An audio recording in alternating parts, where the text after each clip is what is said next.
financière, la crise économique des années 1900.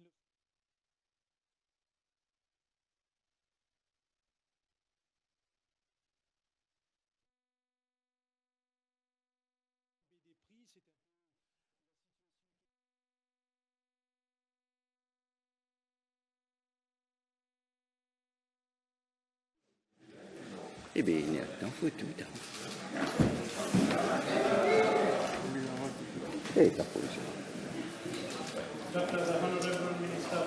You may proceed.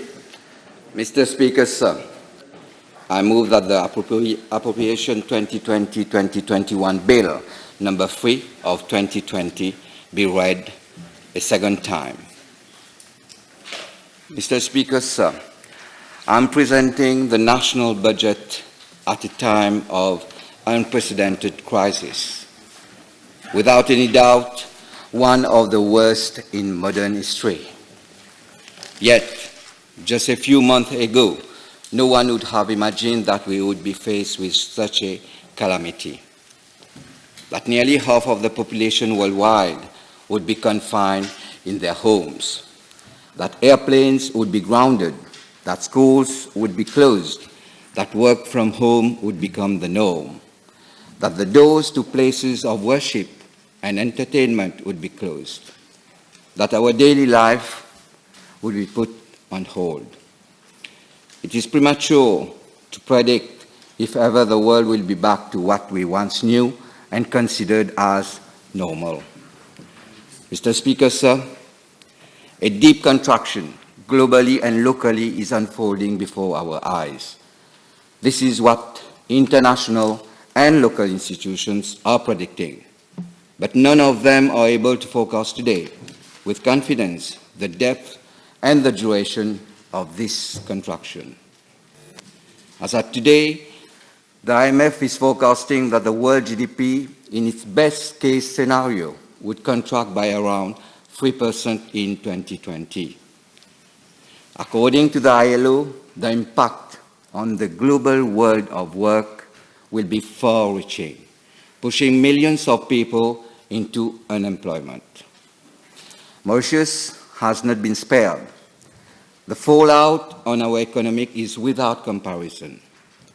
Latest forecasts point to a GDP contraction of up to 11% this year, the worst GDP contraction ever for our country. Mr. Speaker, sir, in these unknown unknowns, what remains constant is the commitment of this government towards its people. Today, I will unveil before this House our strategy. The challenge is daunting, but our response is nothing but historical. We will, as a nation, rise up together to this new normal. Our new normal will be the economy of life. That is why this budget is focusing on the following triptych: rolling out the plan de relance de l'investissement et de l'économie, engaging in major structural reforms, securing sustainable and inclusive development. Mr. Speaker, sir, we must protect the jobs of thousands of men and women. We must secure the means of livelihoods for thousands of small businesses. We have earmarked 100 billion rupees in this budget for our plan de relance de l'investissement et de l'économie.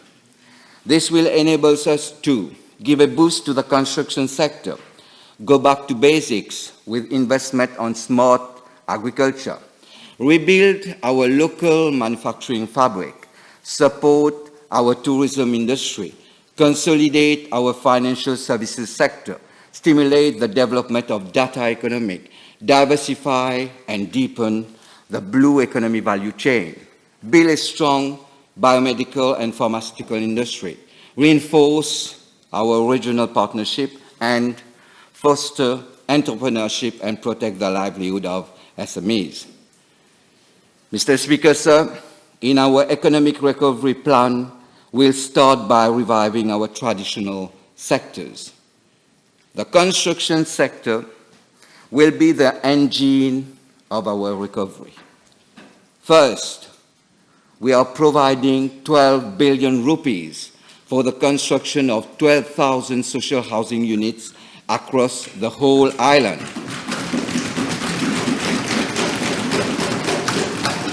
Second, the Rivière des Anguilles Dam will be constructed at an estimated cost of around 7.5 billion rupees.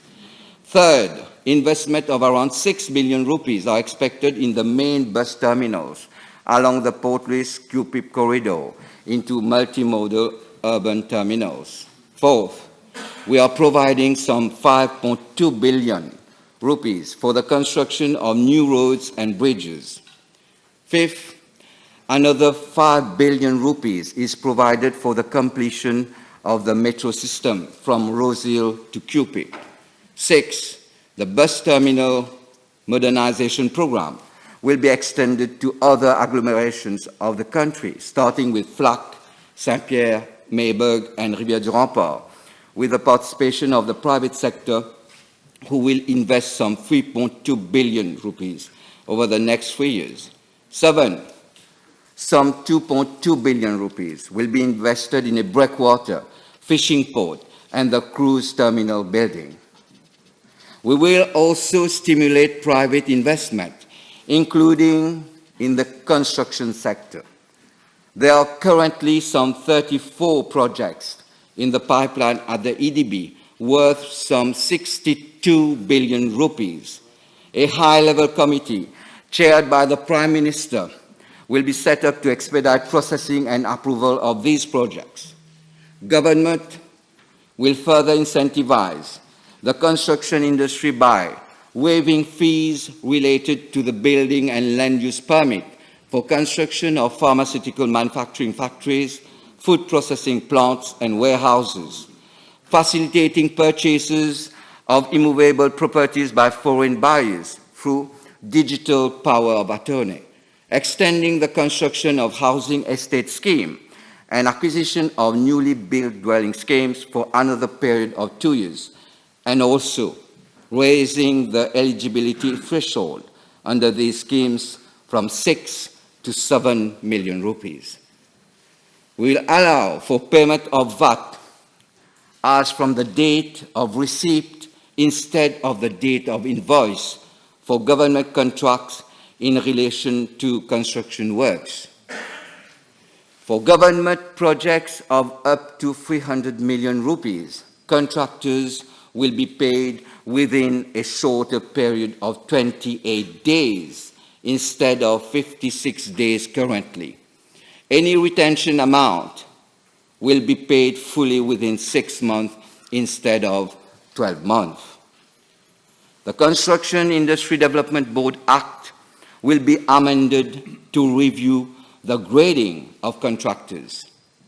As we stimulate construction, we have the will and the means to promote our local expertise, favor input from local firms, and ensure that the employment created can be taken up by Mauritians. Henceforth, public projects with investments of less than 300 million rupees and where pre-qualification is not required by the Central Procurement Board will be open to Mauritian companies only. Mr. Speaker, sir, our recovery plan also extends support to the other traditional sectors beside construction. One of the early lessons of the COVID-19 crisis is the need to be as self-sufficient as possible in what we consume. We have the means, the land, and the expertise today to become more independent in our food supplies. I'm therefore announcing the inception of a comprehensive national agri-food development program. This program will promote the farm-to-fork concept, ensure food security, and reduce our dependence on imports. To achieve so, we need to bring more land under cultivation.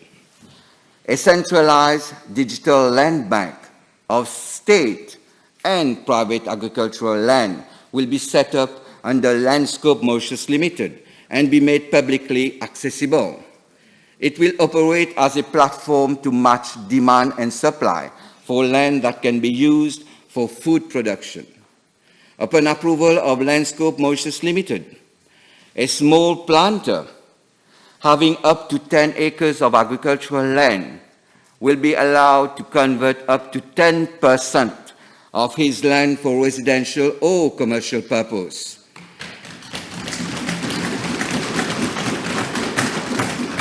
There are currently some 20,000 acres of abandoned land which will be put on the platform for immediate use. Landscope Mauritius Limited will have a new mandate to acquire more private agricultural lands with the support of the State Investment Corporation. The Food and Agricultural Research and Extension Institute will develop the necessary standards and norms for production, storage, transformation, and commercialization of superfoods. The Agricultural Marketing Board Act will be amended to broaden the role and functions of the Agricultural Marketing Board. The institution will, among others, prepare and implement a production plan for strategic food crop based on local demand, manage the national wholesale market for fruits and vegetables before end of 2020, establish a price guarantee mechanism for producers to earn a sustainable flow of income, invest in regional storage facilities to improve on-shelf life for seasonal crops such as tomatoes, engage with local firms,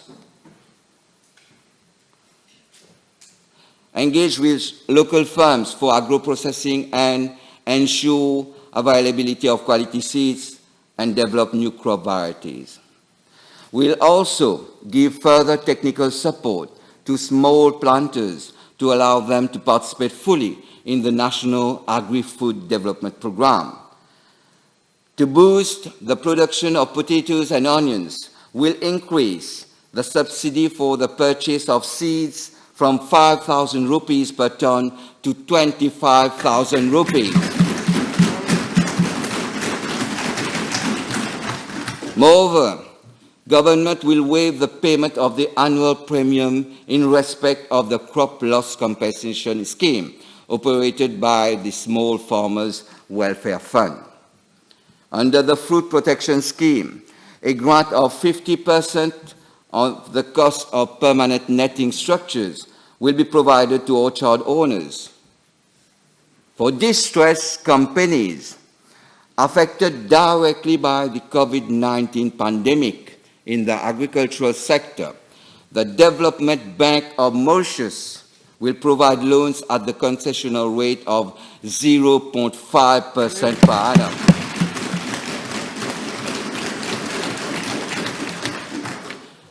The sugarcane planters will need our continued support. For crop 2020, government will ensure that planters receive a guaranteed price of 25,000 rupees per ton for the first 60 tons of sugar. The insurance premium payable to the Sugar Insurance Fund Board by planters producing up to 60 tons of sugar will be waived for crop 2020.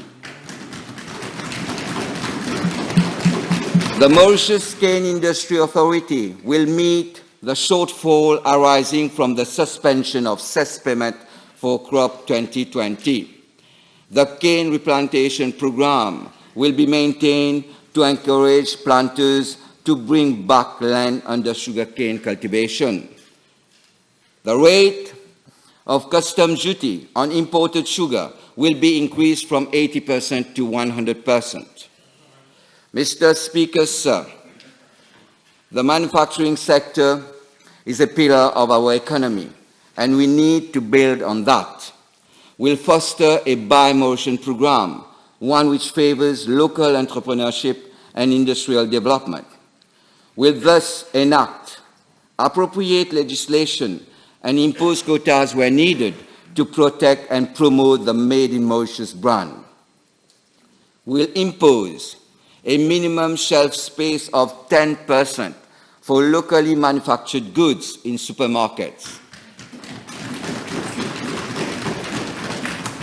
Ministries and government bodies will be required to have a minimum domestic content of 30% in the purchases of goods wherever possible. We'll also provide for a margin of preference of 20% on public purchases to all local manufacturing companies and 30% for manufacturing SMEs. Mr. Speaker, sir, manufacturing calls for new production lines, new processes, new R&D, and new technologies. The investment tax credit of 15% over 3 years will be extended to all manufacturing companies. We'll provide a double deduction on the cost of acquisition of patents and franchise, and also the cost incurred to comply with international quality standards and norms. ISP Limited will financially support enterprises producing hygienic goods such as sanitizers, PPEs, masks, hand wash, and medical devices. Mr. Speaker, sir, we also require a paradigm shift in our export strategy. Port dues and terminal handling fees for exports will be waived from July to December 2020 and reduced by 50% for the period January to June 2021. We are extending the freight rebate scheme for exports to Africa and the trade promotion and marketing scheme for exports to Japan, Australia, Canada, and the Middle East. The export credit insurance scheme will be extended to cover all our exports. Government will support the first 2 years of operation of a Made in Mauritius warehouse set up in Tanzania and Mozambique. To foster the transformation of the textile industry, a reputable international firm will conduct a comprehensive review of our export model. Companies will benefit from a 50% refund on the cost of certification, testing, and accreditation of local laboratories. They will also be exempted from the payment of registration duty and land transfer tax for the purchase of immovable property. Mr. Speaker, sir, the tourism industry has come to a complete stop. To kickstart the recovery process in this industry, government will take the following measures. A protocol will be established to ensure all sanitary precautions from arrival to departure. Moreover, to maintain the competitiveness of the industry, support will be provided to our national carrier. The MTPA and EDB will develop a new tourism branding strategy. Furthermore, we'll enter a commercial partnership with the Liverpool Football Club for the promotion of the Mauritius destination starting this September 2020.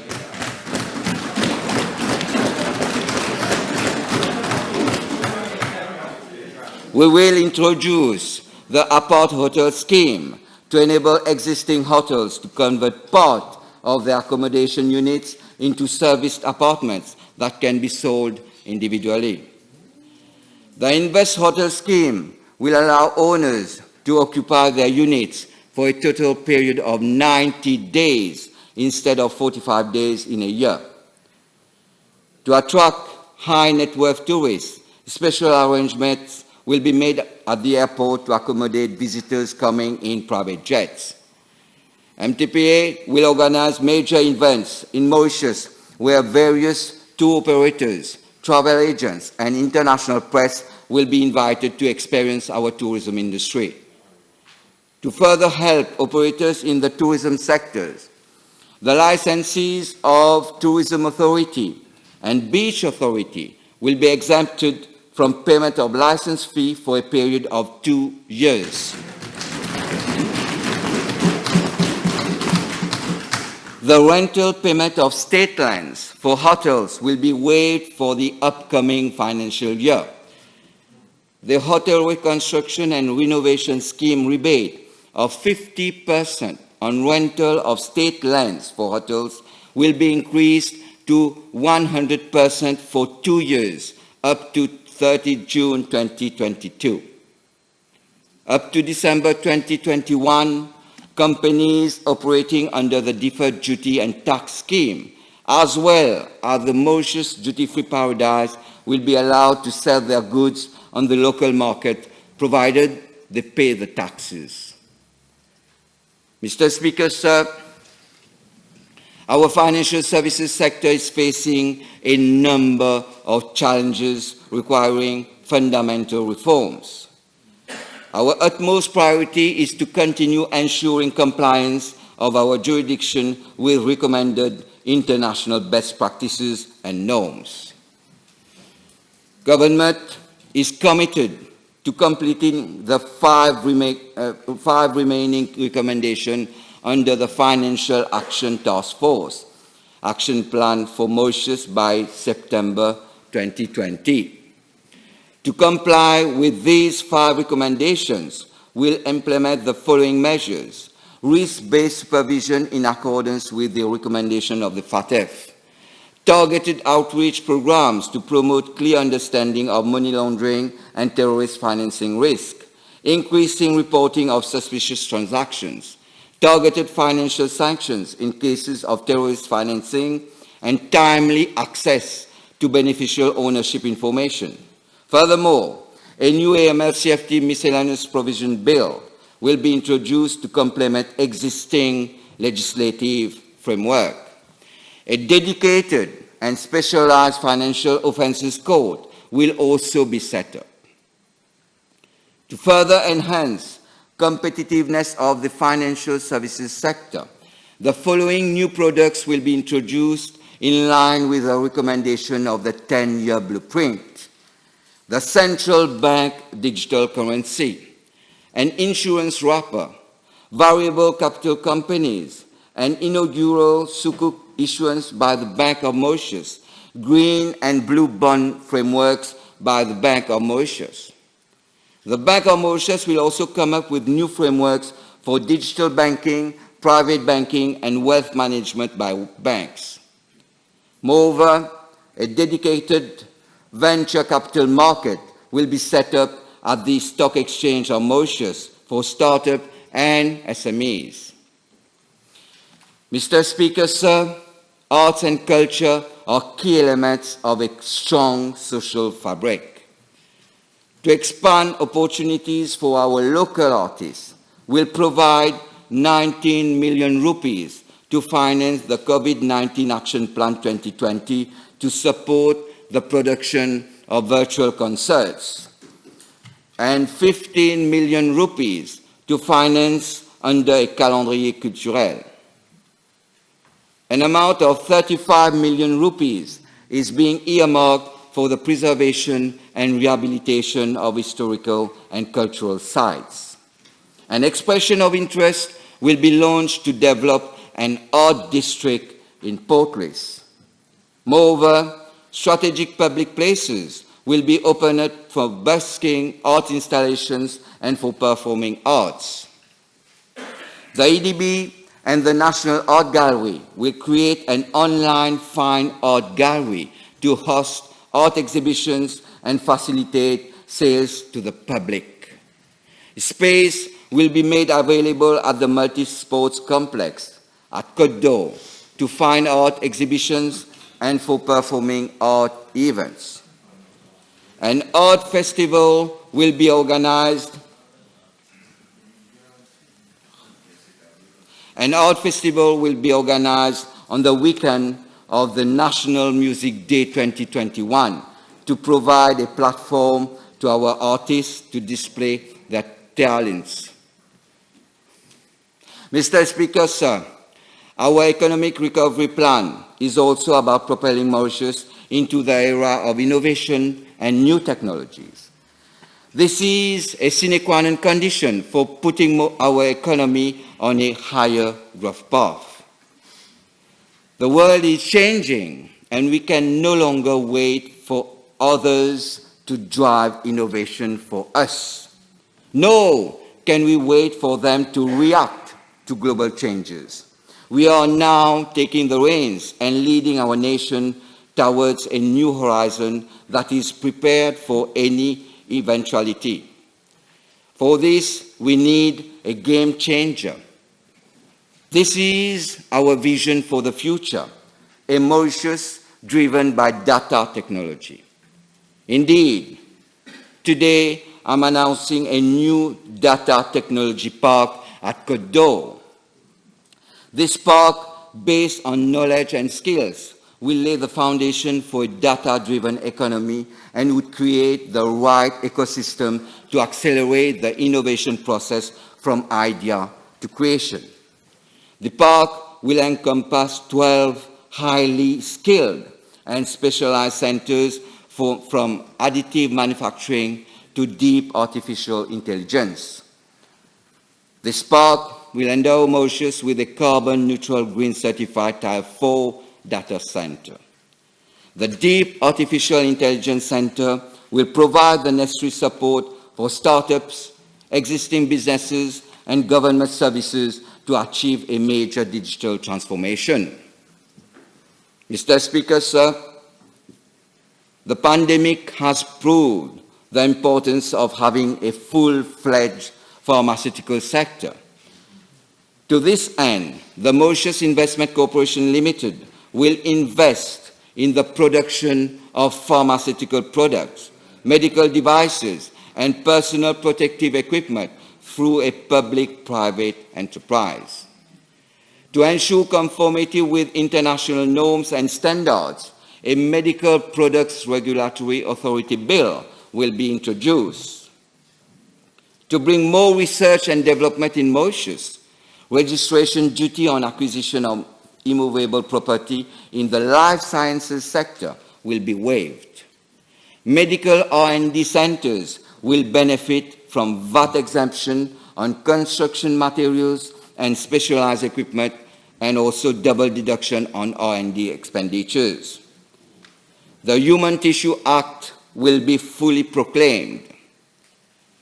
A regulatory framework will be set up for telemedicine platforms. Mr. Speaker, sir, we will also further unlock the potential of the blue economy.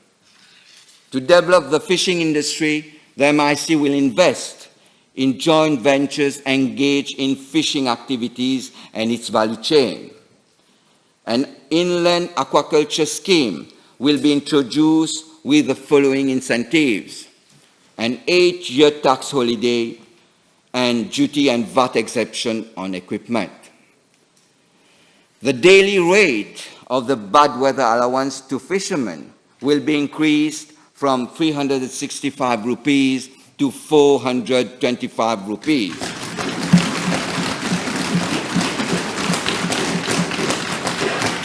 Ship registration is another segment of the blue economy. In this context, a single license for chartered yacht calls in Mauritius will be introduced, encompassing multiple berthing options, rights for helicopter flights, and gaming. Mr. Speaker, sir, Africa is our future. It is hand in hand that our socio-economic pathway will be written. Our economic recovery plan thus also focuses on reinforcing our partnership with the rest of Africa.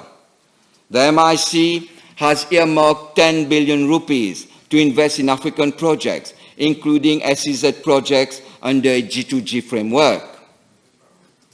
Mr. Speaker, sir, both our recovery and the future growth will be built on a strong commitment towards an inclusive economy and society, one which supports entrepreneurship, creativity, and ideas.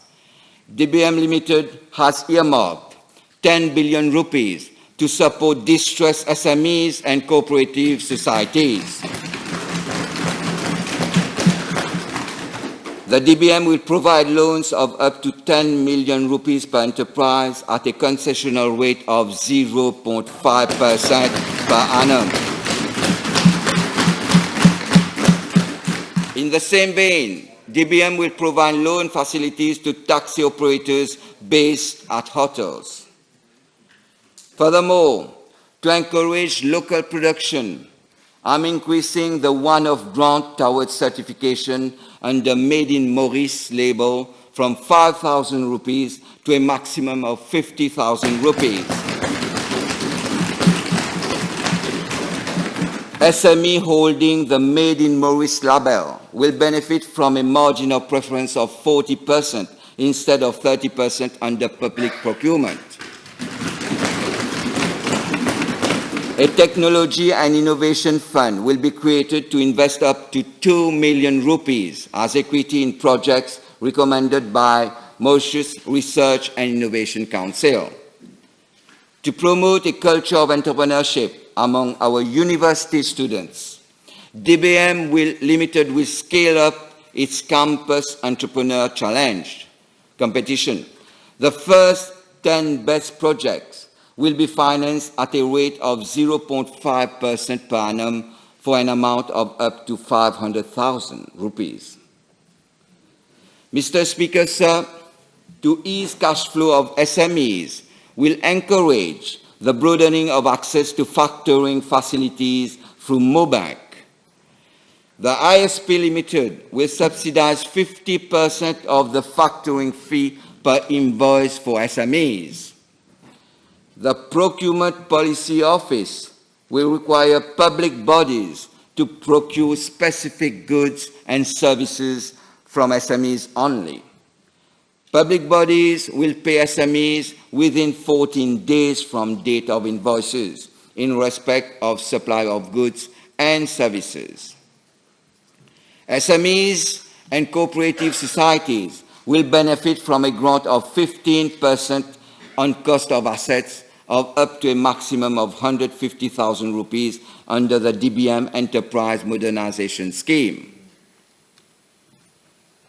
With a view to boosting local production, the Cooperatives Development Fund will provide a grant of up to 50,000 rupees to cooperative societies for the purchase of livestock and acquisition of equipment involved in the production of food items.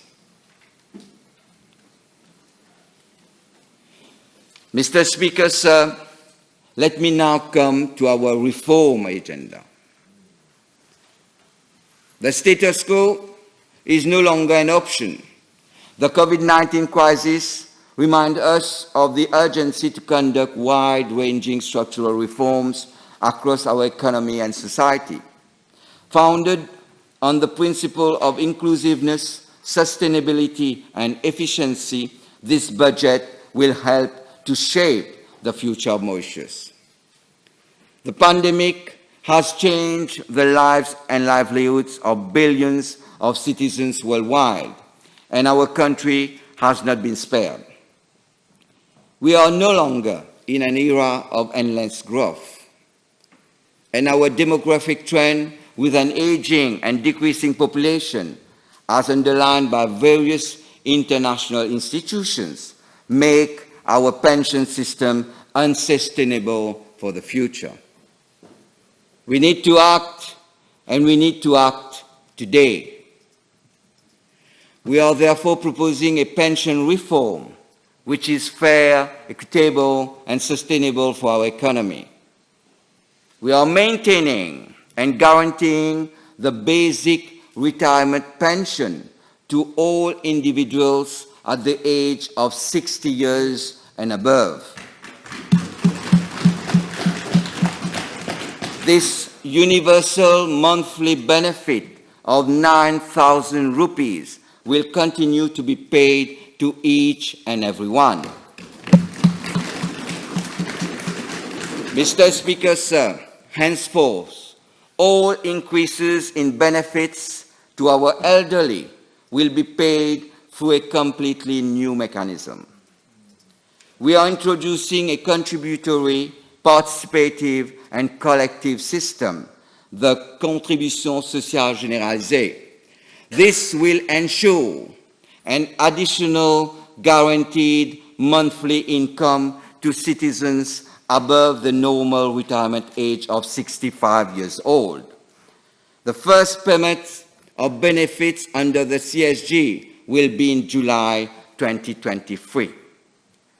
Under this new system, which will be effective as from 1st September 2020, employees earning up to 50,000 rupees monthly will contribute 1.5% and their employers 3% on monthly salary.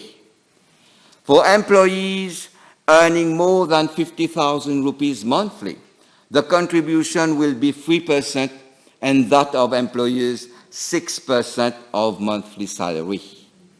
This new system will also include self-employed individuals. Mr. Speaker, sir, as a result of this reform, we are abolishing the contribution to the National Pension Fund while continuing to pay benefits to each and everyone who has previously contributed to the NPF fund. We are abolishing the NPF as it is not only unsustainable but also unfair and regressive. Under the NPF, an employee contributes 3% of his basic salary and the employer 6%. The rate of contribution is applied on a ceiling of 18,740 rupees, irrespective of the basic salary. That is, if an employee earns the minimum wage, he currently contributes 306 rupees monthly. That is 3% of his basic salary. If an employee earns 1 million rupees monthly, Mr. Speaker, sir, he contributes 562 rupees. That is less than 0.06% of his salary. This shows how unfair is the NPF system. Under the contribution sociale généralisée, we will thus move towards a more progressive system of contribution which will benefit those at the lower end as well as SMEs. It is a contributory, participative, and collective system. Today's generation will contribute towards ensuring higher benefits to our elders, and tomorrow our children will contribute to ensure that we enjoy a decent retirement. If an employee is earning the minimum wage today, instead of contributing 306 rupees under the NPF, he will contribute only 153 rupees. If an employee is earning 25,000 rupees today, instead of contributing 562 rupees under the NPF, he will contribute only 375 rupees. Under this mechanism, more than 70% of employees will be contributing less and earning more tomorrow. Mr. Speaker, sir, while we transform our system to make it more equitable, we are aware that there are today tens of thousands of Mauritians working informally as household employees, construction workers, gardeners, helpers, and carers. The majority of them are unable to access the contributory pension system and do not benefit from their years of service. To this end, Mr. Speaker, sir, I'm introducing the service employment check in Mauritius as from September 2020. This measure will ensure that these workers benefit over and above the basic retirement pension from the CSG. We are further enhancing our means to help the most vulnerable group. The practical difficulties faced in financially helping them during the lockdown period lead us to the following. Government will facilitate the setting up of a bank account for each citizen at birth. An amount of 150 rupees will be paid by self-employed individuals to the CSG. Mr. Speaker, sir, the reforms implemented by government to facilitate business over the last 3 years have moved Mauritius amongst the top-ranking economies in the world for ease of doing business. Our aspiration is to be amongst the best. We must ensure that when a young entrepreneur in Africa wants to do business, he or she will think about Mauritius first. We have reformed our doing business environment, and we will continue to do so. We'll make it easier to create a company, operate a business, hire talents, export to the world, and resolve commercial disputes. We have to continue to facilitate business-related public service delivery. This goes through e-services. An integrated single window for trade will be developed to connect all stakeholders within the port community. A maritime single window will be introduced by the Mauritius Port Authority to facilitate vessel clearances and reduce administrative bottlenecks at the port. The Corporate and Business Registration Department will become the central repository for all business information and licenses through a digital platform. All deeds for registration of property shall be submitted through the Mauritius e-registry system. We'll invest in a new land use and valuation information management system based on blockchain technology. A new online system will be developed for services delivered by the National Land Transport Authority. The implementation of the centralized KYC project by the Bank of Mauritius will be expedited. The Bank of Mauritius will also upgrade the Mauritius Credit Information Bureau to provide credit score of potential borrowers. The e-procurement system will become mandatory for public sector bodies. We are also coming up with a series of measures to reduce cost of doing business in the aftermath of the COVID-19 pandemic. The Mauritius Revenue Authority will regulate fees charged by freight forwarders for groupage cargo. The fees for reinstating companies will be reviewed downwards from 15,000 rupees to 5,000 rupees, and the requirements for giving notice shall be done online. Application fee for a building and land use permit will be waived. Mr. Speaker, sir, our country is facing a major structural challenge, that of demographic decline. Alarmingly, last year, our country's population declined for the first time in more than 50 years. If this trend is maintained, our population will fall by more than 200,000 between now and 2050. We have to counter the adverse impact of this trend. Economic growth should not be hindered by lack of labor, nor by an exiguous domestic market.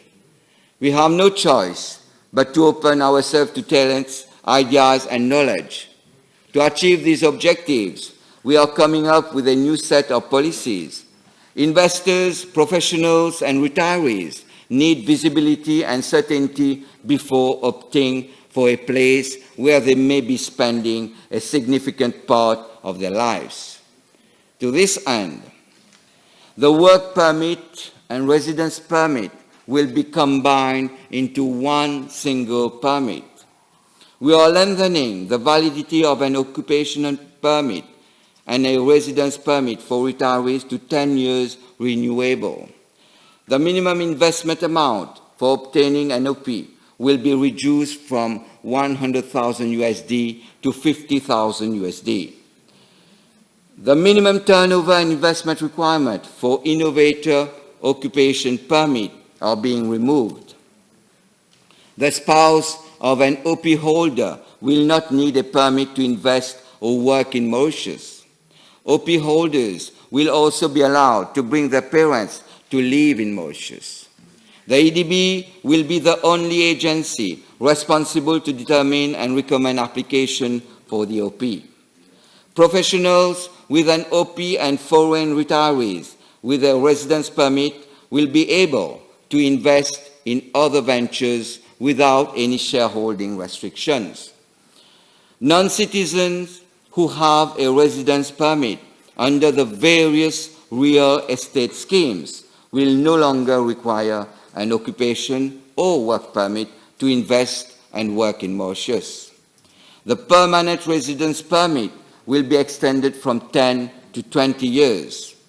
OP and residence permit holders will be eligible to apply for a permanent resident permit if they have held the permit for 3 consecutive years.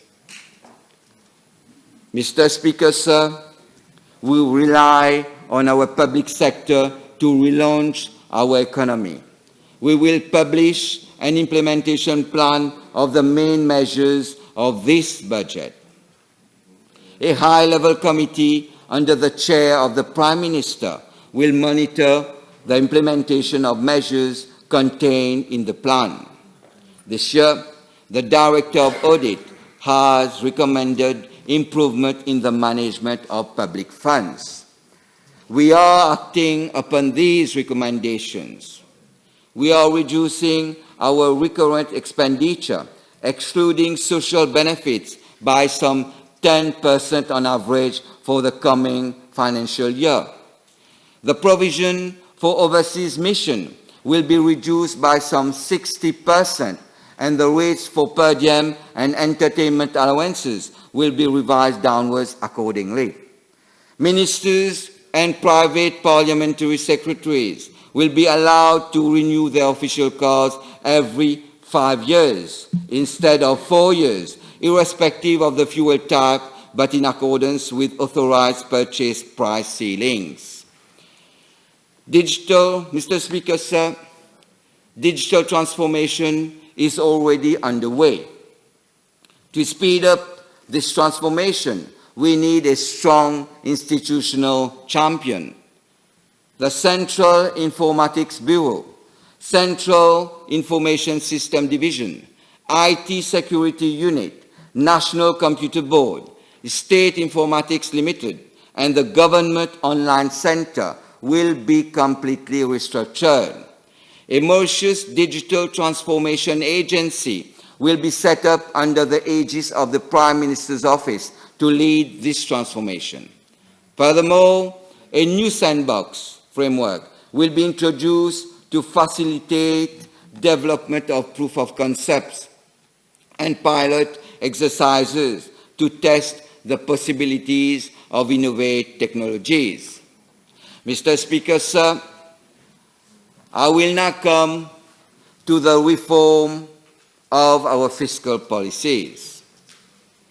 We need to bring more progressivity and fairness in our taxation system, and we call upon the high-income earners to further contribute to rebuild our economy while preserving our social fabric. We'll ensure that each citizen will automatically receive a tax account number. To ensure more social justice, we are reviewing the solidarity levy. The levy of 5% on the excess amount of chargeable income plus dividends of a resident Mauritian citizen will now be 25% and applicable as from 3 million rupees annually. The solidarity levy will be payable on a pay-as-you-earn basis. This is the patriotic appeal which we make to those who earn most. We expect to receive more than 3.5 billion rupees of additional revenue from this levy. As representative of the people, we are proud to contribute to this levy.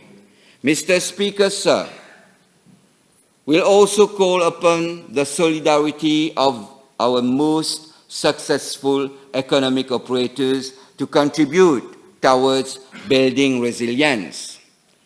I'm introducing a levy on companies having gross income exceeding 500 million rupees in an accounting year, or if it forms part of a group of companies where the gross income of the group exceeds 500 million rupees. The levy will be on the annual gross income at the rate of 0.3% for insurance companies, financial institutions, service providers, and property holding companies, and 0.1% for other companies. The levy will not apply to a company which operates in the tourism sector or which holds a global business license. This economic solidarity from those who have the most enables us to reduce the tax burden on middle-income households. Mr. Speaker, sir, I'm therefore increasing income exemption threshold for all categories of taxpayers. The threshold for the income year 2020-2021 are being raised by 15,000 rupees for a taxpayer with up to 2 dependents, 50,000 rupees for a taxpayer with 3 dependents, and 80,000 rupees for a taxpayer with 4 or more dependents.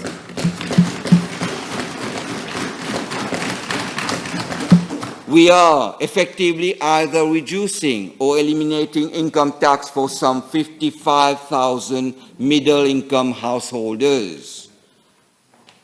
An individual with 3 dependents will effectively pay 7,500 rupees less taxes in a year.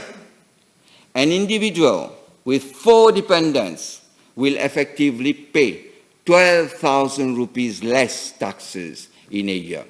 This is what this reform entails today, a fairer and more redistributive income tax regime. Mr. Speaker, sir, our government strategy is to secure a greener and more inclusive development while preserving a strong social fabric.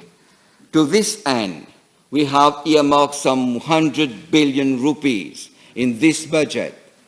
The Assises de l'Environnement, launched by the Honorable Prime Minister in December 2019, has urged for an acceleration towards an ecological transition, a transition to a cleaner, greener, sustainable, low-emission and climate-resilient country. We are proposing to transfer 2 billion rupees to the National Environment Fund through an estimate of supplementary expenditure in this fiscal year. I will introduce a supplementary appropriation bill to cover exceptional expenditure with COVID-19 pandemic.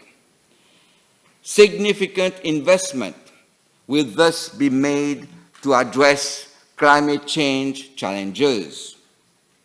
314 million rupees are being earmarked to continue landslide stabilization works on our roads. 215 million rupees will be used for the protection of our beaches, lagoons, and coral reefs. And 207 million rupees will be provided for the cleaning and embellishment program of drains, roads, rivers, and public sites, including places of worship. Mr. Speaker, sir, we need to move towards a circular economy model. We need to take the necessary measures to manage our waste. Eco-bins will be made available at strategic places across the island for the collection of plastic waste. We'll provide for the setting up of a network of civic amenity centers at the 5 transfer stations. The Ministry of Environment will encourage segregation of waste at source. Local authorities will carry out composting of market waste. As regards dry waste, a feasibility study will be conducted on the construction and operation of sorting units on a PPP basis at Forbach and at La Chaumière. To encourage the recycling of waste tires, tire retreading will be classified as a recycling activity. The refund mechanism for exporters and recyclers of waste tires will be extended to local retreading of tires. The rate of refund will be 25 rupees per retreaded tire. Finally, all recycling activities will be classified as a manufacturing activity and will therefore benefit from the various fiscal and other incentives. Air pollution poses a major threat to health, climate, and the environment. We need to ensure that Mauritius remains a country with a good quality of air. We'll thus provide for the introduction of the Air Quality Index to enable the monitoring of the quality of air in Mauritius. Mr. Speaker, sir, the effects of climate change and weather disruptions have caused flash floods in several regions across the island. It is thus imperative that we improve our country's resilience to flooding. 1.2 billion rupees will be provided from the National Environment Fund to construct drainage infrastructure in high-risk flood-prone areas across Mauritius and Rodrigues.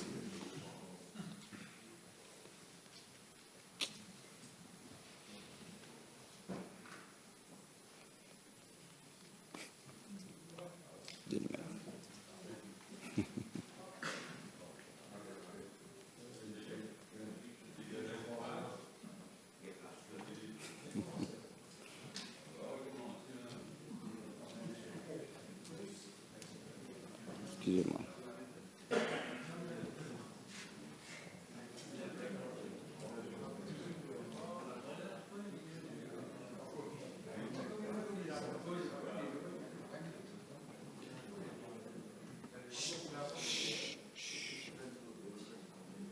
Excusez-moi, Monsieur le Président.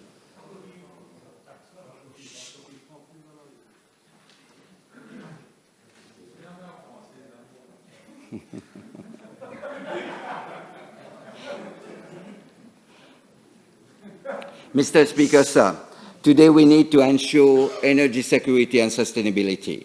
This is why we need to increase the share of local renewable energy in our energy mix to 40% by 2030. In this context, the following new projects will be pursued.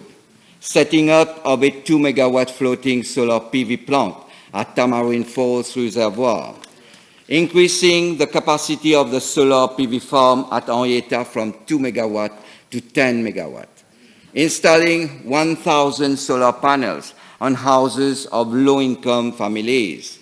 Commissioning a battery energy storage system of 14 megawatt.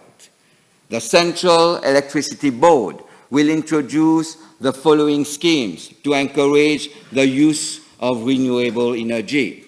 A medium-scale distributed generation scheme for a maximum of 10 megawatt to enable beneficiaries to produce electricity for their own consumption and sell the excess to CEB, and installation of 25 megawatt of rooftop solar PV to cater for public and residential buildings.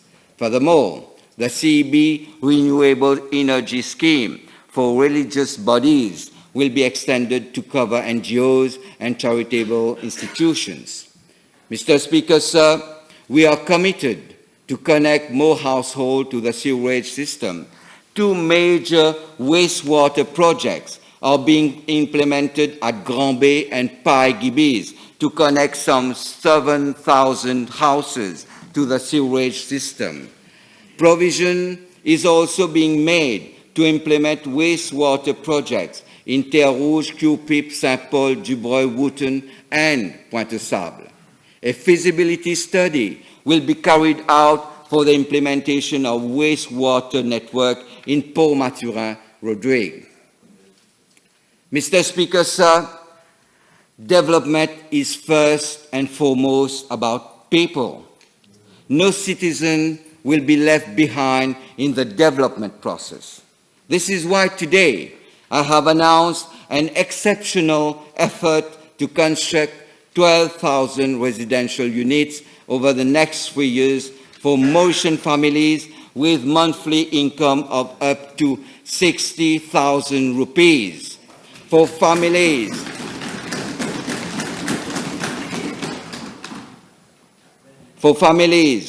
earning monthly income of up to 10,000 rupees, government will construct 1,800 housing units and subsidize 80% of the cost.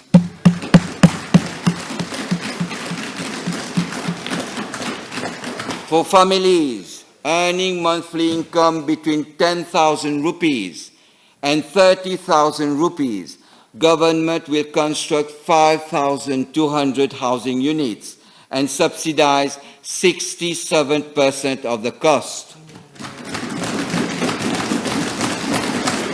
For families earning monthly income between 30,000 rupees and 45,000 rupees, government will construct 3,500 housing units and subsidize 40% of the cost. And for families earning monthly income between 45,000 rupees and 60,000 rupees, government will construct 1,500 housing units and subsidize 30% of the cost. Families will have the option to repay the remaining amount on a monthly basis over a period of up to 35 years. This housing program will meet the needs of the most vulnerable families as well as low and middle income families. The housing units will make maximum use of renewable energy. Mr. Speaker, sir, our towns and villages are also being provided with modern and lively community infrastructure. 1.3 billion rupees are being allocated to local authorities and the National Development Unit for the following projects: completion of market fairs at Bel Air, Goodlands, and Mayberg, and construction of new ones at Chemin-Grenier, Bambou, and Pamplemousse. Completion of District Council headquarters at Flac and Pamplemousse. Completion of a multi-purpose complex at Camp-le-Vieux, and construction of new ones at Montagne-Blanche, Rivière-du-Rempart, and Abercrombie. Construction and upgrading of 18 incinerators around the island. Construction of a leisure park at Quartier Militaire. Construction of a new sports center at Plaine Verte, and completion of 200 secondary roads and 27 amenities projects around the island by the National Development Unit. Some 300 million rupees will be invested on a PPP basis on the construction of an integrated one-stop shop at Beaubassin and an integrated market gymnasium and sport amenities at Bassin Quatre Bornes. Mr. Speaker, sir, we'll work towards improving the distribution of water, reducing water losses, and further increasing our water storage and treatment facilities. We'll engage in the following major projects to improve our water storage and treatment facilities: construction of a dam at Rivière des Anguilles and rehabilitation of La Ferme Reservoir, construction of new water treatment plants at Pont-Lardier and Rivière-des-Anguilles, and upgrading and rehabilitation of existing ones at Piton-du-Milieu, Rivière-du-Poste, and Mont-Blanc. Completion of pipe laying and other associated works at the Bagatelle water treatment plant. Drilling of additional boreholes at Piton, Petite Retraite, Cantorel, Petit Paquet, Valriche, Saint-Martin, and Moka. And installation of mobile treatment plants in Mort d'Australia, Poudre d'Or, Taillac, Britannia, Bosonge, Rivière-du-Poste, Beauchamp, La Marie, Valletta, Villemain, and Goodlands. To reduce water losses and improve the distribution of water, 100 kilometers of pipes will be replaced across the island. 50,000 defective water meters will be replaced over the next 2 years. Service reservoirs at Montagne-Fayence and Rivière-Dragon will become operational before end of 2020, and 4 additional service reservoirs will be constructed at Salazie, Aubouilly, Cluny, and Richanneau. Some 12,500 households will benefit from the water tank grant scheme, and 20 water tankers and 6 emergency response vehicles will be acquired. Mr. Speaker, sir, we have managed the COVID-19 pandemic by taking very bold actions under very strong leadership at an early stage.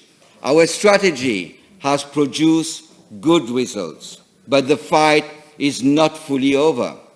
We are therefore allocating 12 billion rupees to the health sector over the next fiscal year.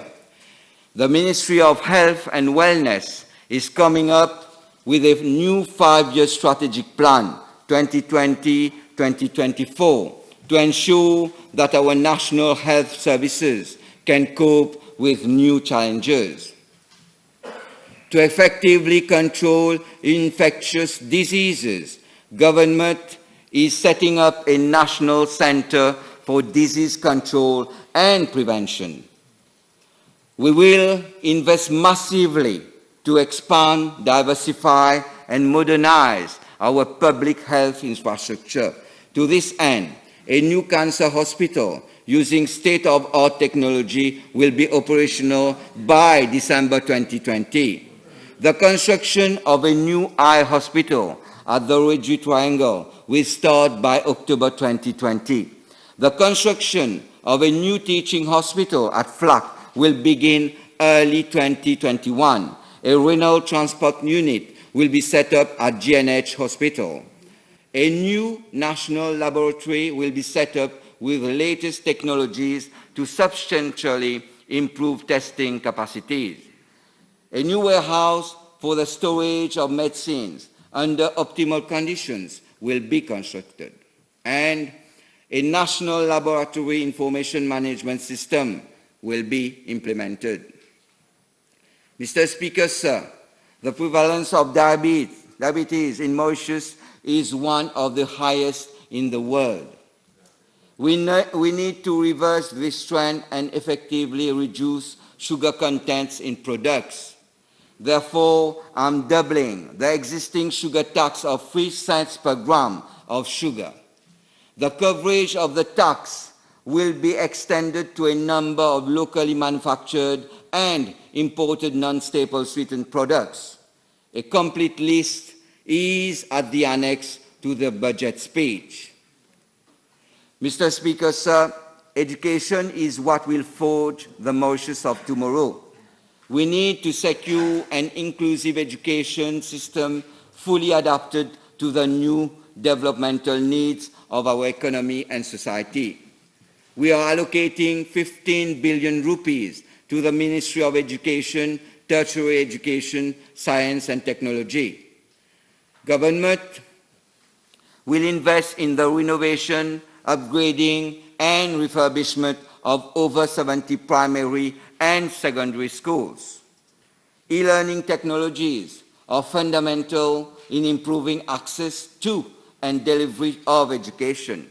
To this end, government will invest some 100 million rupees in the deployment of wireless local area network in 155 secondary schools in Mauritius and Rodrigues. A national e-learning platform will be developed to connect educators of secondary schools with their students. The DBM Limited will provide financing facilities to households for acquisition of IT equipment for educational purpose.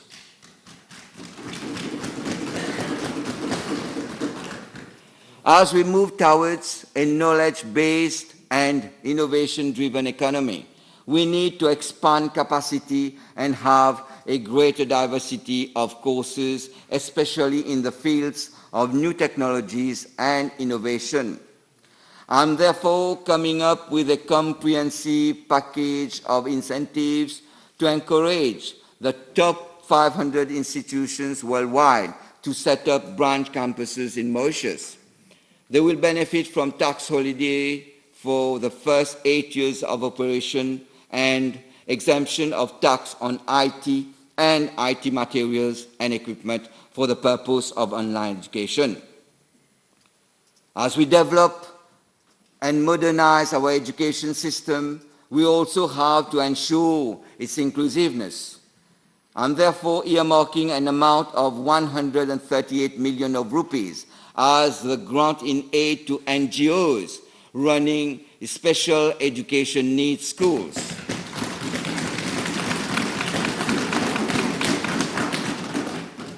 In addition, I'm providing a one-off grant of 100,000 rupees to each special needs school run by NGOs to help them improve their learning environment.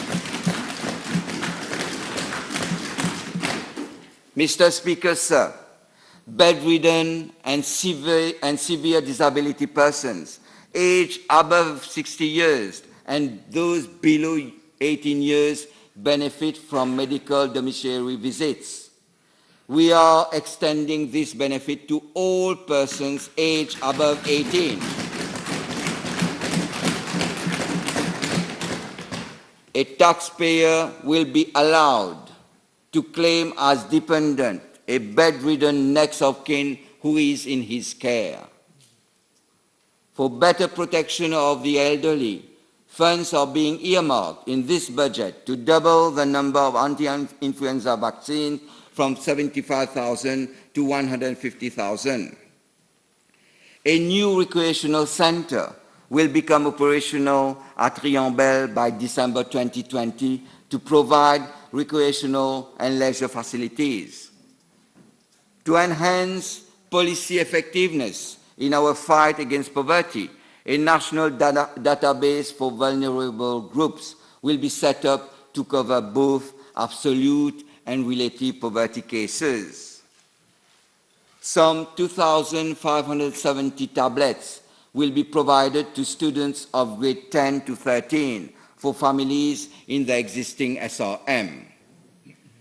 Free broadband internet facilities will be extended to an additional 5,000 families under the existing SRM, including 2,000 families in Rodrigues. The National Social Inclusion Foundation will provide 700 million rupees to support NGOs in implementing projects and programs approved by the Foundation. This will assist some 350 NGOs and service providers and will focus on empowering students and families in deprived areas through the Fortified Learning Environment Unit, enhancing creche activities, promoting social innovation and entrepreneurship, building sustainable communities, and facilitating small-scale initiatives by NGOs.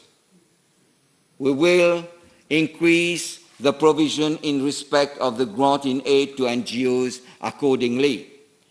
The Public Collection Act will be amended to allow for collections of donations through online platform and by retail outlets for NGOs. We will continue to support religious bodies by increasing the provision in respect of their annual grant from 93 million rupees to 103 million rupees.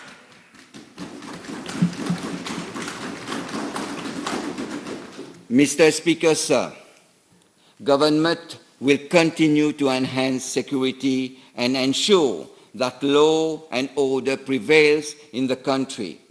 An amount of 8.4 billion rupees has been provided to the police force. This includes 642 million rupees to continue to expand the Safe City project so as to combat crimes and ensure better traffic management. 137 million rupees for the implementation of the Advanced Passenger Information System. 100 million rupees will be provided for the construction of a new forensic science laboratory. 100 million rupees for the National Coast Guard to track all illicit activities on the high seas. 77.4 million rupees for a new automated fingerprint identification system. 50.8 million rupees for the upgrading of drug analytical services and purchase of new high-tech equipment for the forensic science laboratory.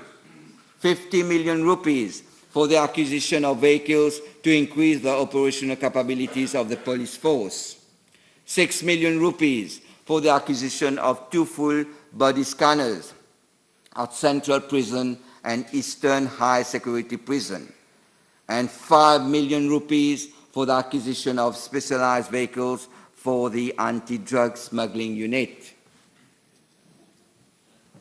The new Supreme Court, a state-of-the-art building with 24 courtrooms and latest amenities, will be operational in August 2020. Provision has been made for additional 50 posts in the judiciary, including prison judge, district magistrates, and court officers. Mr. Speaker, sir, gender-based violence is a stain on our economy. The Protection Against Domestic Violence Act will be amended to strengthen the protection given to victims and make perpetrators' rehabilitation program compulsory. A gender-based violence observatory will be set up. For women entrepreneurs, DBM Limited will provide 200 million rupees for loans at a concessional rate of 0.5% per annum. I now come to measures to improve the rights of children. Additional child protection services will be set up in the district of Grand Port, Moka, Pamplemousse, and Plaine-William. The Cap Malheureux Relay Shelter for boys will be upgraded, and the Notre Dame Women Empowerment Center will be converted into a relay shelter for girls. The foster care program will be extended to also cover children above 10 years old.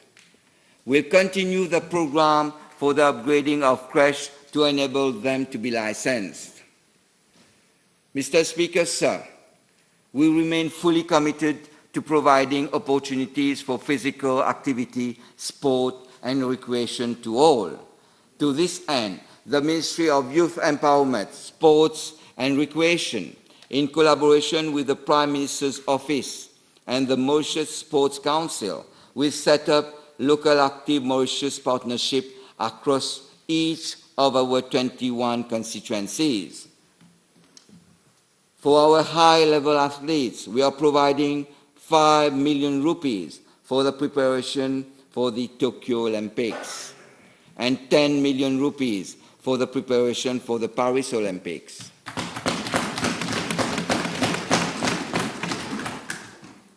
A sport facilities management unit will be set up to manage the upgrading and maintenance of our sport facilities. Mr. Speaker, sir, we value consumer welfare and protection. To this end, we will introduce a mandatory labeling on food products to indicate vegetarian products, develop a new consumer protection framework that will cater for e-commerce, provide a subsidy of 2 billion rupees to maintain the retail prices of rice and flour at their current levels, and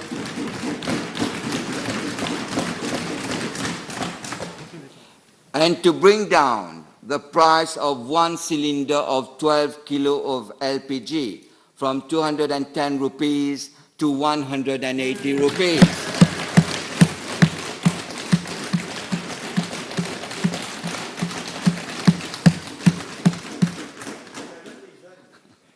Mr. Speaker, sir, I now turn to Rodrigue and our outer islands. The funding of the new runway at Plancorai Airport is being finalized and the construction works will start next year. Construction of the new technopark at Baladiru has started. With the availability of higher bandwidth with the MOS project, this will give a boost to development of information technology in the island and create jobs.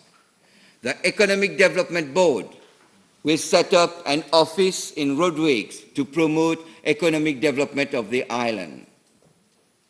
A new shipping vessel will be delivered before the end of next year to service the Mauritius-Rodrigue route and outer island. The Outer Island Development Corporation will be restructured and the new institution will prepare an economic development plan for Agalega. Mr. Speaker, sir, the recent change made by the United Nations to its official world map to clearly show the Chagos Archipelago as part of the territory of the Republic of Mauritius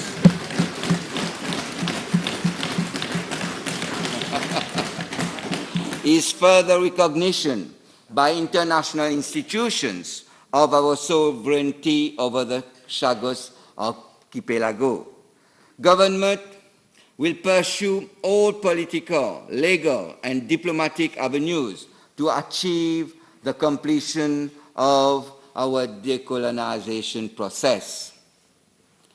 Government also remains unwavering in its commitment to implement a program for resettlement in the Chagos Archipelago. The necessary funds are being provided to support these efforts. Mr. Speaker, sir, I now come to the budget outturn for the year 2019-2020.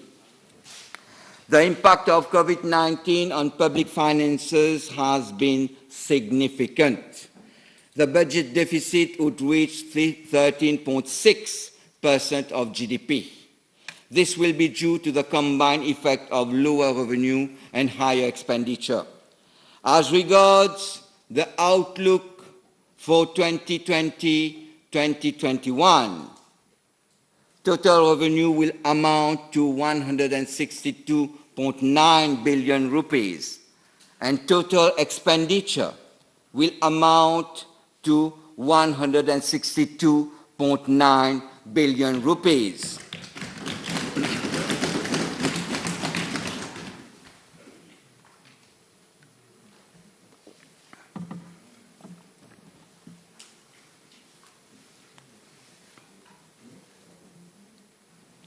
Monsieur le Président,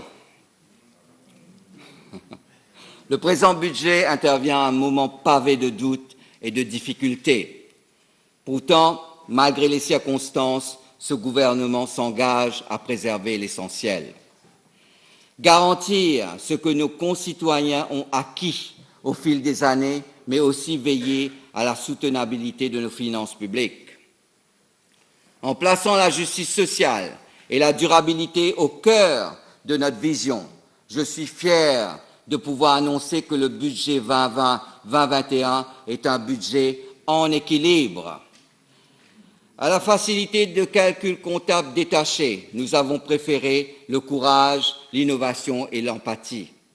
À cet égard, nous préservons le Basic Retirement Pension à partir de 60 ans, le salaire minimum, le Negative Income Tax pour les personnes à faible revenu, le bonus de fin d'année, l'accès à une éducation gratuite et de qualité, la subvention sur les frais d'examen pour le SI et la HSI, l'accès sans frais à un système de santé qui a montré sa résilience, le transport gratuit pour les personnes âgées et les écoliers, tout comme la subvention sur la farine et le riz. Monsieur le Président, nous avons fait le choix de maintenir ces acquis sans pour autant céder aux sirènes de la tentation de réformes punitives et régressives. Ce faisant, nous nous engageons à maintenir une fiscalité réduite pour la classe moyenne et une fiscalité compétitive sur les sociétés, à ne pas taxer les intérêts, à ne pas augmenter le taux de la TVA, à baisser le prix du gaz ménager de 30 roupies. La bonbonne de 12 kilos coûtera désormais 180 roupies au lieu de 210 roupies. Et enfin, à verser une prime de 15 000 roupies aux policiers et au personnel hospitalier qui ont été mobilisés durant la période de confinement.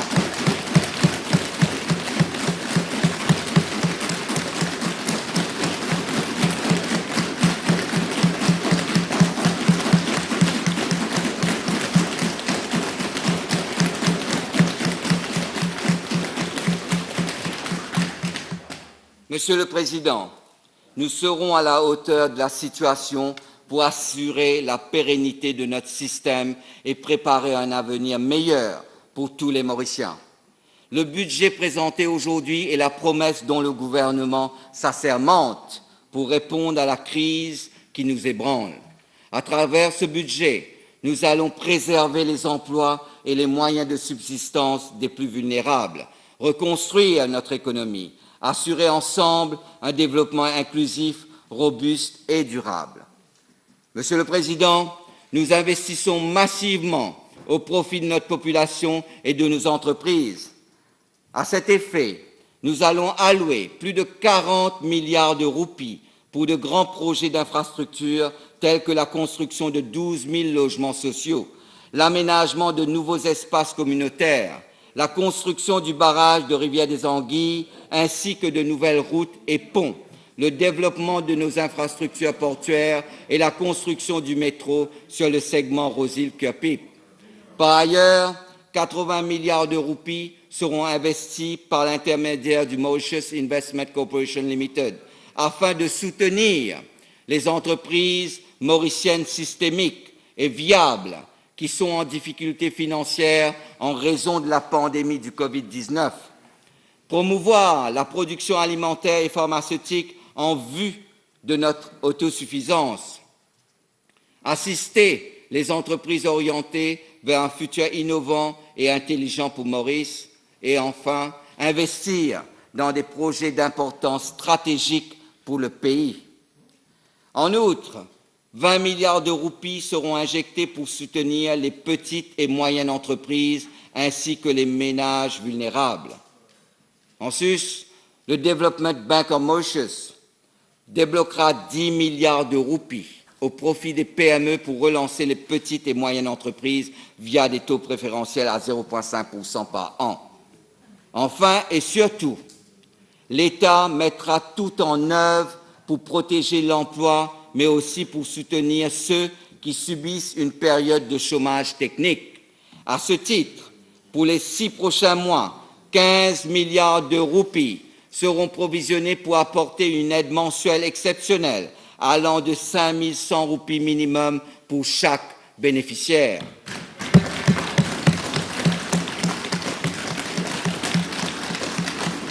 La DBM, la MIC, la MRA, le ministère du Travail, des Ressources humaines et de la Formation, ainsi que la Tourism Authority s'assureront de la mise en œuvre de ce soutien. Monsieur le Président, dans cette période troublée par la pandémie du Covid-19, nous avons peu de certitudes, mais beaucoup de convictions. Si la crise de 1929 a trouvé sa réponse dans le New Deal, la crise d'aujourd'hui trouvera son salut dans le New Normal. Cette nouvelle normalité ne nous est pas imposée, elle est choisie, elle est notre nouvelle normalité. À travers ce budget, nous initions les réformes dont Maurice a besoin. Ces réformes courageuses, c'est avant tout en tant que Mauricien que je suis fier de les porter. Soyons un peuple uni et visionnaire. Il en va de l'avenir de notre nation. Tel est d'ailleurs le fondement de l'économie de la vie. Une économie qui se détache du superflu et qui se concentre sur les secteurs stratégiques. Le futur de Maurice appartient à ceux qui s'engagent dans les industries de la vie. Il nous faut dégager des filières stratégiques et prioritaires, moteurs de la croissance de demain. Pour cela, nous redonnons à l'agriculture ses lettres de noblesse en faisant de Maurice notre terre nourricière. Nous mettons en place l'écosystème adapté pour permettre aux entrepreneurs d'ici et d'ailleurs de transformer leurs idées en réalité. Nous créons une synergie nouvelle avec l'Afrique, berceau de l'humanité et pour lequel notre sens d'appartenance est si fort. Nous misons sur une économie de la connaissance où la technologie, le partage et l'innovation sont au cœur de notre projet. Nous faisons de la santé un pilier de notre économie en investissant dans un système de santé efficient et en accueillant les entreprises tournées vers l'innovation médicale. Car il nous faut sortir du manichéisme, l'économie ou la santé. L'économie, c'est la vie. Il faut l'aborder avec la même détermination. Mr. Speaker, sir, I would like to seize this opportunity to thank the Prime Minister for his continuous and undivided support for the preparation of this budget, as well as the valuable input of my colleague ministers. I would also like to thank my team, in particular the Financial Secretary. I now commend the bill to the House. Thank you.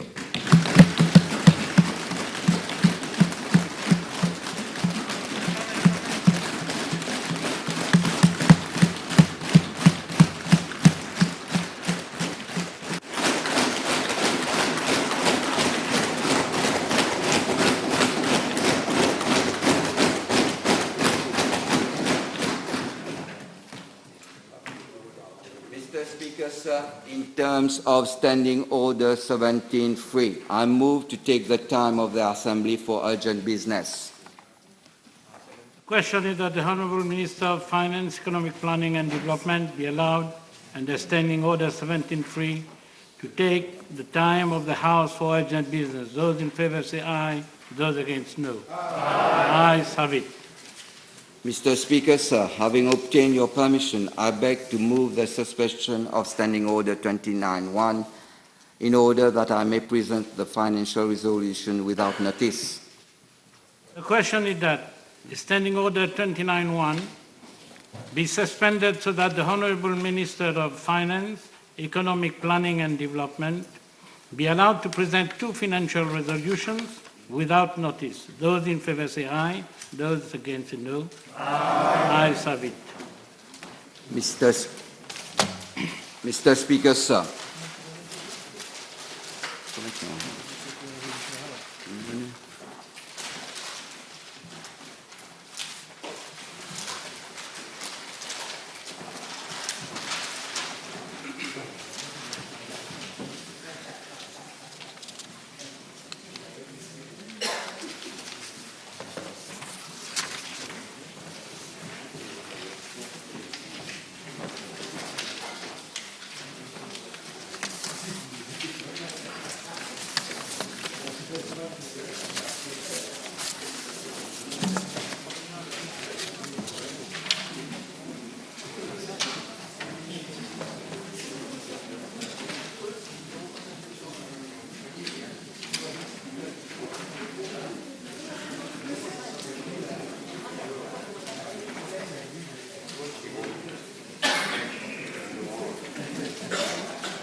budget qui est notre thème.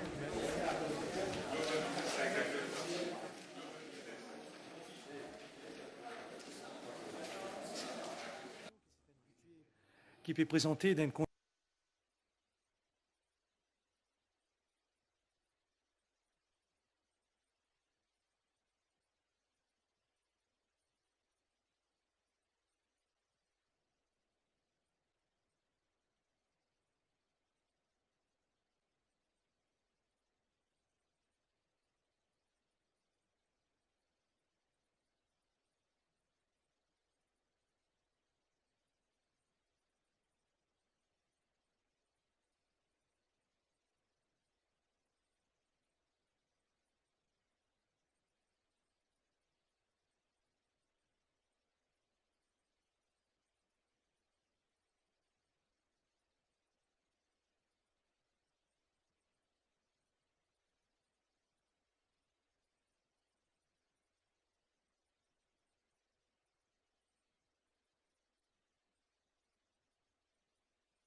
obtain your permission, I now present the first financial resolution. Mr. Speaker, I move that this Assembly resolves that, with effect from 5 June 2020, customs duty shall, in respect of the goods falling under their respective HS codes, as specified in the schedule to this resolution, be levied at the rate corresponding to those HS codes and goods as specified in that schedule, and not at the rate corresponding to those HS codes and goods as specified in Part 1 of the first schedule to the Custom Tariff Act. The question is that this Assembly resolves that, with effect from 5th June 2020, customs duty shall, in respect of the goods falling under the respective HS codes, as specified in the schedule to this resolution, be levied at the rate corresponding to those HS codes and goods as specified in that schedule, and not at the rate corresponding to those HS codes and goods as specified in Part 1 of the first schedule to the Customs Tariff Act. Those in favor say aye. Those against say aye. Mr. Speaker, sir, I now present the second financial resolution. Mr. Speaker, I move that this Assembly resolves that, with effect from 5 June 2020, excise duty shall, in respect of the excisable goods falling under their respective HS codes, as specified in the schedule to this resolution, be levied at the rate corresponding to those HS codes and excisable goods as specified in that schedule, and not at the rate corresponding to those HS codes and excisable goods as specified in Part 1 of the first schedule to the Excise Act. The question is that this Assembly resolves that, with effect from 5th June 2020, excise duty shall, in respect of the excisable goods falling under their respective HS codes, as specified in the schedule to this resolution, be levied at the rate corresponding to those HS codes and excisable goods as specified in that schedule, and not at the rate corresponding to those HS codes and excisable goods as specified in Part 1 of the first schedule to the Excise Act. Those in favor say aye. Those against say no. Aye.